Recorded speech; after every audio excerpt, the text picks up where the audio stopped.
Bismillahirrahmanirrahim. Assalamualaikum warahmatullahi wabarakatuh. Alhamdulillahirabbil alamin.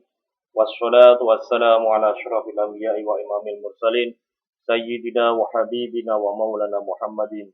Rabbi shrah li sadri wa yassir li amri wahlul 'uqdatam min lisani yafqahu qawli, amma ba'd. Berjumpa kembali di Slamet Haryanto Channel. Channel pembelajaran pendidikan agama Islam dan budi pekerti.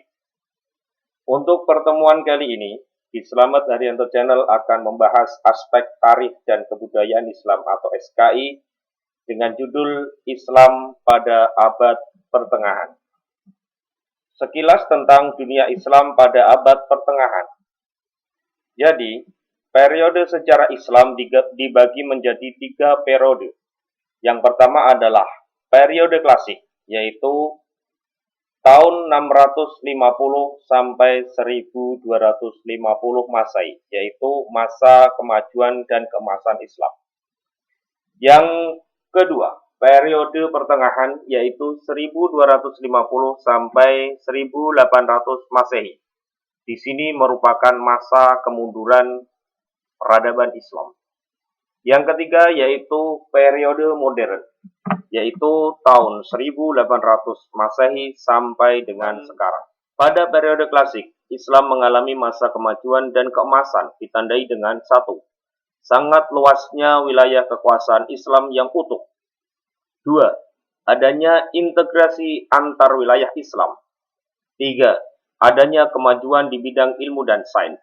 Pada periode pertengahan, Islam mengalami kemunduran, ditandai dengan 1. Tidak ada lagi kekuatan Islam yang utuh. Terpecahnya Islam menjadi kerajaan-kerajaan yang terpisah. Kerajaan-kerajaan itu antara lain yang pertama adalah Kerajaan Ottoman di Turki.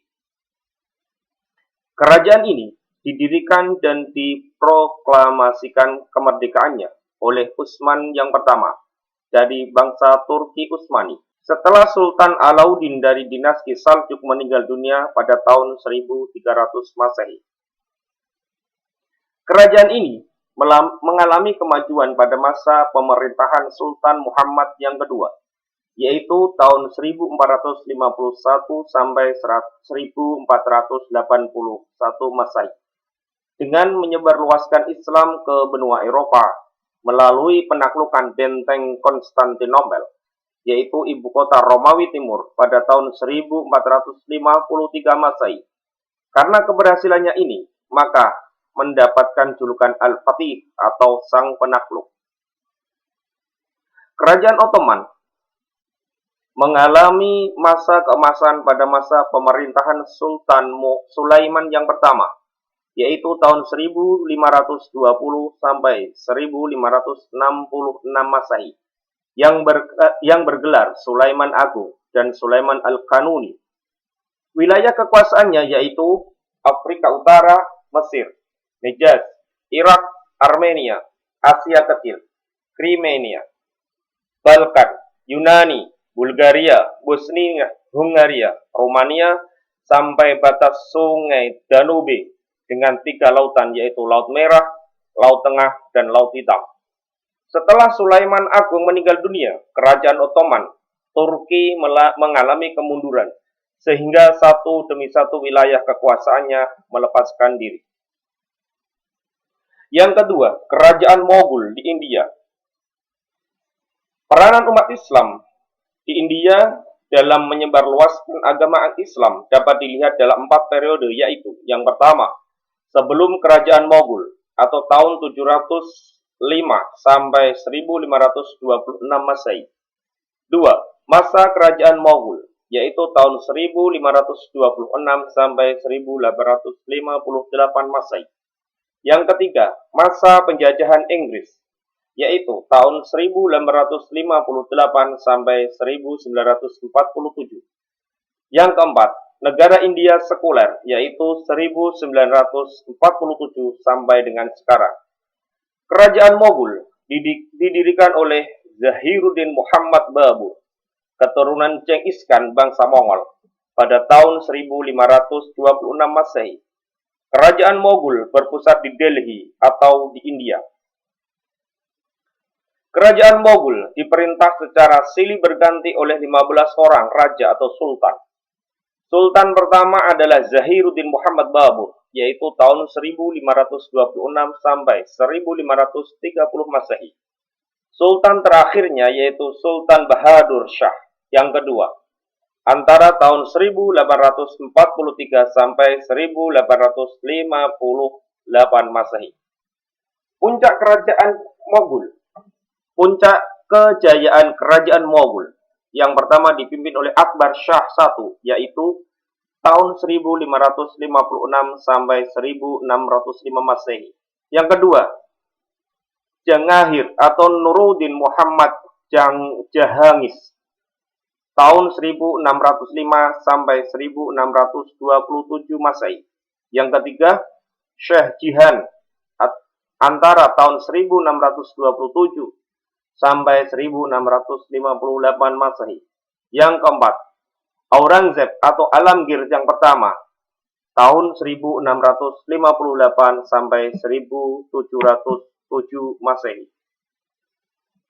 Yang ketiga, Kerajaan Safawi di Persia atau sekarang Iran didirikan oleh Shah Ismail Safawi atau Raja Ismail yang pertama pada tahun 907 Hijriah atau 1501 Masehi di Tabriz. Beliau berkuasa pada tahun 1501 Masehi sampai 1524 Masehi, yang wilayah kekuasaannya di sebelah barat berbatasan dengan kerajaan Utsmani di Turki dan di sebelah timur berbatasan dengan kerajaan Islam Moghul di India. Kerajaan Safawi mencapai puncak kejayaan tatkala diperintah oleh Syekh Abbas tahun 1585 sampai 1628 Masehi. Beliau berjasa mempersatukan seluruh dataran Persia. Setelah pemerintah Syah Ismail Safawi berakhir, 17 Sultan dinasti Safawi melanjutkan pemerintahannya. Sultan terakhir dari kerajaan Safawi bernama Sultan Muhammad. Setelah pemerintahan Syekh Abbas berakhir, kedudukan kerajaan Safawi menjadi lemah. Hal ini disebabkan karena adanya perebutan kekuasaan di antara putra mahkota. Selanjutnya, Persia dipimpin oleh dinasti Zand tahun 1759 sampai 1794 Masehi. Dinasti Qajar tahun 1794 sampai 1925 Masehi. Dilanjutkan dengan dinasti Pahlavi, yaitu tahun 1925 sampai 1917 Masehi. Kemudian, sejak tanggal 11 Februari tahun 1979 melalui revolusi Islam yang dipimpin oleh ulama terkenal yaitu Ayatullah Khomeini tahun 1900 sampai 1989 Masehi. Sistem kerajaan yang telah ribuan tahun berkuasa dihapus dan diganti dengan sistem republik atau demokrasi dengan nama Ye Islami Ye Iran, yaitu Republik Islam Iran. Dan dengan presiden pertama Abul Hasan Bani Sadar. Pada waktu kerajaan-kerajaan Islam lemah, sebaliknya bangsa Eropa kuat dan maju, khususnya di bidang ilmu pengetahuan dan teknologi baru. Selanjutnya, bangsa Eropa berusaha menjajah negara-negara lemah, khususnya kerajaan-kerajaan Islam di Asia dan Afrika, dengan membawa 3 misi, yaitu Gold, Glory, dan Gospel. Gold yaitu maksudnya memperoleh keuntungan besar. Glory maksudnya mencapai kejayaan di bidang kekuasaan, dan Gospel artinya menyebarluaskan agama Kristen. Negara jajahan bangsa Eropa, negara yang dijajah, yaitu Mesir, Jazirah Arab, Yaman, Afghanistan, dan India, yaitu dijajah oleh Inggris. Maroko, Aljazair, Tunisia, Libya, Lebanon, dan Suriah dijajah oleh Perancis. Mindanao, Filipina Selatan dijajah oleh Spanyol. Malaka, Malaysia, dan Indonesia. Untuk Malaka dijajah oleh Portugal tahun 1511 sampai 1641. Dilanjutkan dengan Belanda menjajah di Malaka yaitu tahun 1641 sampai 1795 Masehi. dan dilanjutkan oleh Inggris tahun 1795 sampai 1957. Sedangkan bangsa Indonesia dijajah oleh bangsa Belanda dan Jepang. Negara yang dijajah oleh Rusia meliputi Kaukasia, Armenis, Tajikistan, Kazakhstan, Azerbaijan, Uzbekistan, Bukhara, dan Samarkand. Akibat buruk dari penjajahan bangsa Eropa bagi negara Islam, umat Islam mengalami kemunduran dan keterbelakangan di bidang politik, ilmu pengetahuan, perekonomian, dan kebudayaan. Perkembangan ajaran Islam pada abad pertengahan di India, kerajaan Mogul telah mendirikan masjid dan madrasah dengan materi yang diajarkan seperti ilmu tafsir, ilmu hadis, ilmu fikih, dan lain-lain. Sekelompok ulama telah menyusun sebuah kitab berjudul Al-Fatawa Al-Hindiyah atas permintaan Sultan Al-Muzaffar Muhyiddin Aurangzeb. Sehingga kitab itu dikenal dengan sebutan Fatawa Alamgoriyah. Di Mesir, ketika dinasti Mamluk berkuasa tahun 1250 sampai 1517 Masehi, telah muncul ulama-ulama besar seperti Ibnu Hajar al-Asqalani tahun 1372 sampai 1449 Masehi.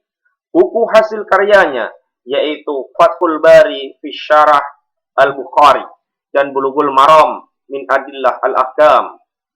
Yang kedua adalah Ibnu Khaldun, yaitu tahun 1332 sampai 1406 Masehi. Beliau merupakan ahli sosiologi. Buku hasil karyanya yaitu Al-Ibar atau Sejarah Umum.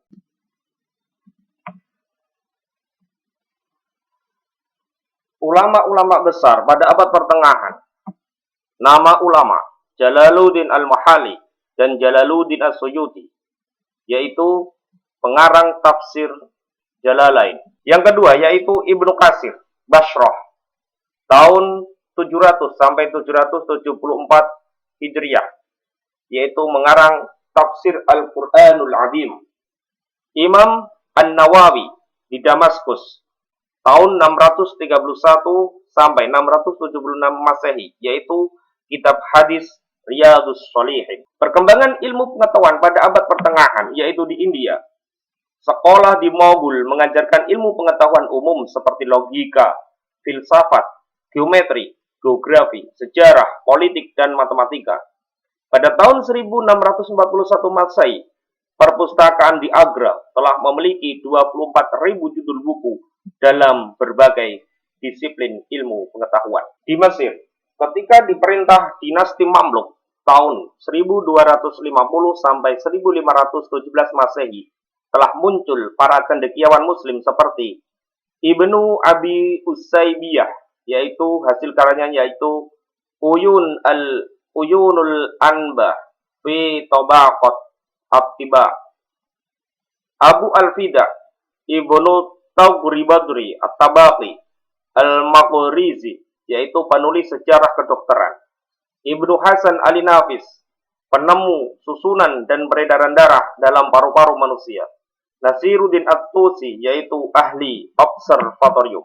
Yang berikutnya, Ibnu Battuta, yaitu pengarang atau ahli ilmu geografi.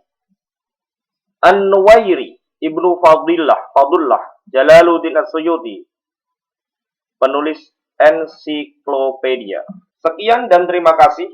Sebelum Selamat Haryanto Channel mengakhiri pertemuan kali ini, di Selamat Haryanto Channel teringat kata Sunan Bonang, yaitu jangan terlalu jauh mencari keindahan.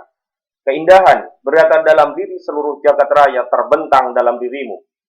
Jadikan dirimu cinta, maka kau akan dapat memahami dunia. Semoga bermanfaat di dunia hatta al-akhirah.